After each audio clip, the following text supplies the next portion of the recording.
Okay. Bismillah ar-Rahman ar-Rahim. This is a short talk about my book titled The AIDS Crisis, a natural product of modernity's sexual revolution. Now, this book is based on the following argument. That is, the issue of prevention of AIDS is not a medical issue. It is medical plus cultural aspect. And the cultural aspect and the spiritual aspect is more important than the medical, because the medical actually has no role. Why? Because AIDS, there is not yet any cure or vaccine for AIDS. So the medical people, it's not like syphilis, which had been also an epidemic, pandemic. They found certain antibiotics and it is solved. But here, there is no way. The virus of AIDS, the retrovirus, is one of the quickest to change, to mutate from form to form, even more so than flu or influenza. So it is really very difficult to get rid of it. In this case, what is left? What is left is the behavioral aspect. We first make people aware of how AIDS can infect, and secondly, we devise a method by which people can use in order to behaviorally stop themselves from being infected. Now, the Western world,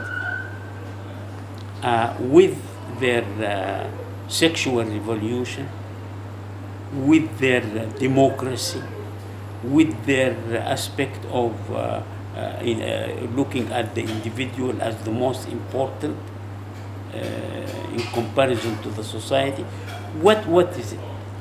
The system used in the West for prevention is what? It is based mainly on wearing condoms. If a person is a drug addict, use a clean needle and syringe. Secondly, to avoid risk groups. And thirdly, to keep as much as possible to one partner. Now, why do they say one partner and they don't say keep to your spouse? Because here the spouse, the partner, can be a man and a woman, or it can be a man and a man, or a woman and a woman. So here, the approach of prevention in the West is based on the culture of the West. In the Islamic world, in other parts of the world, the religions are different, cultures are different, spiritual motivation is still there. So it was a big mistake for the people in Africa to adopt the Western model.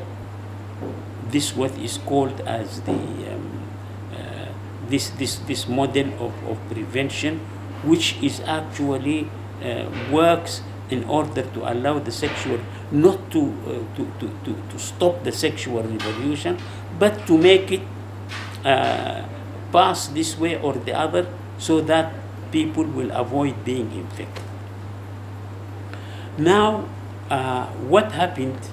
I mean, the book, my book, is mainly to say that if you try to bring a form of AIDS prevention without taking care of the differences in culture, differences in religion, differences of nationality, indigenous values, without taking this into consideration, I look at it as if we are transferring an organ, a donor is giving an organ to another patient, without taking into consideration the blood group, this can result in the death of the one receiving the organ, or at least it can really make him more ill.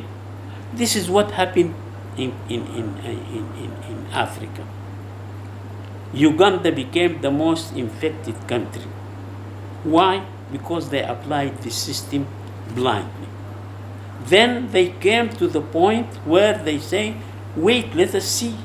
And then they came up with this ABC approach. A, be abstinent if you are not married. B, be faithful to your spouse. And C, if you cannot resist fornication, then wear a condom. Now, I think this is the gist of what I was saying in my book. The important thing about the book is that the Muslim world was waiting for such a book. I'm not trying to boast. I'm too old for boasting now. But the important thing is that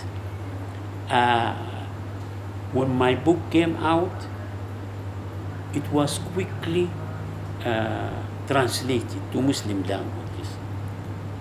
It was translated to Bosnian and published. It was translated to Arabic by this Islamic University in Sudan.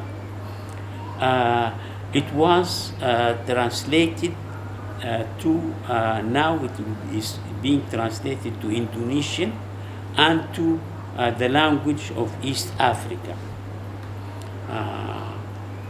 Here we see it was also translated to Russian and published in Russian by the International Institute of Islamic Thought.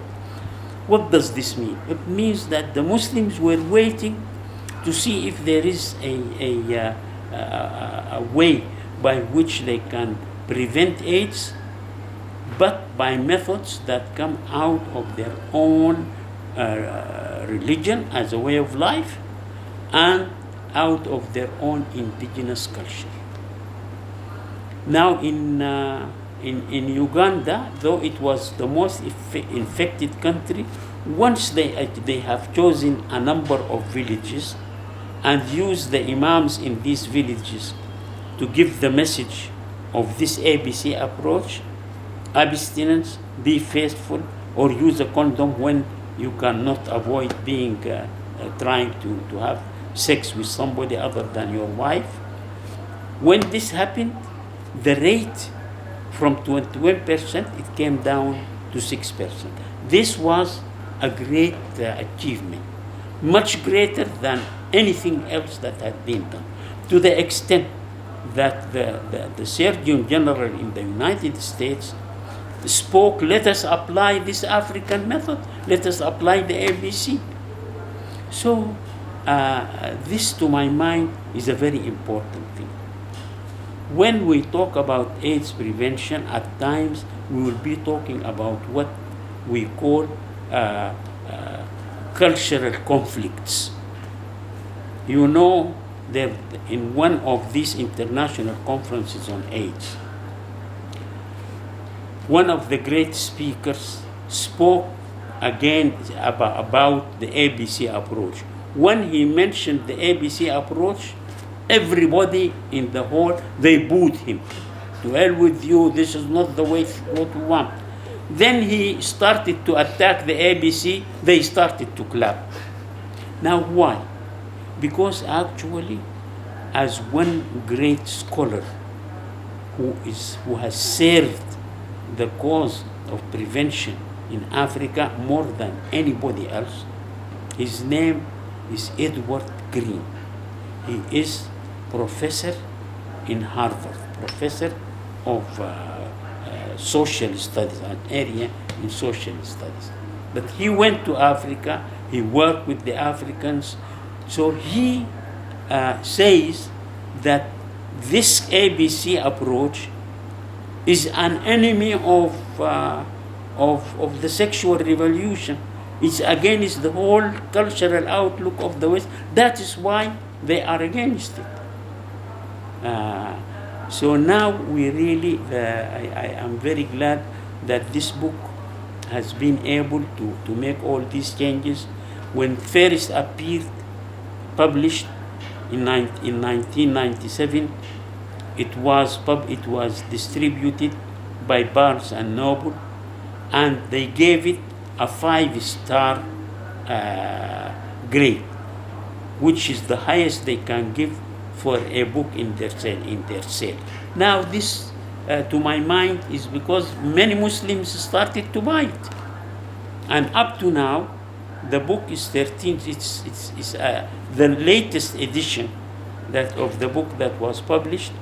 It was published, the 3rd edition, in South Africa, and the Medical Association of South Africa decided to give it the award of the best contribution to Islamic medicine for the year 2000. In Sudan, it was given what is known as Zubair Bashir Prize, which is the highest prize given to any academic work.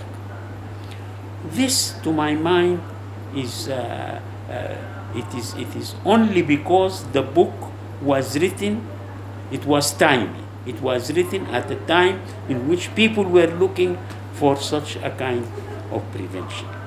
So I'm happy. Now I'm working on the 4th edition. I hope it will come soon. Thank you very much indeed.